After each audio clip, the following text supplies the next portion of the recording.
wait for the video. I have Dollar Tree packs again. Pokemon card, I have 1 Celestial Storm, 2 Forbidden Light, you know, because this girl's on a budget. So we're going 1 minute. Sorry I had somebody come buy something, but I have, so as I was saying, Celestial Storm and 2 Forbidden Light.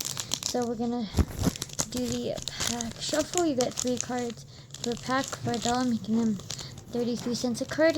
We're starting off with Forbidden Light, Celestial Storm, and you're not guaranteed to get ultra rares, reverses, nothing.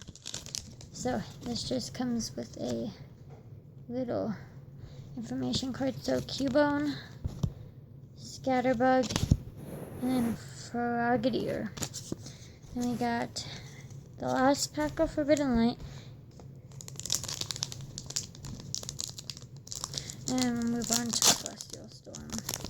Oh, how funny for Roki. And we just got, where'd he go?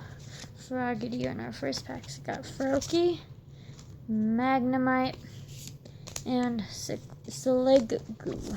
Last pack. Can we get some last pack magic? This is Celestial Storm. Blaziken always gives us something good, even if it's just a reverse.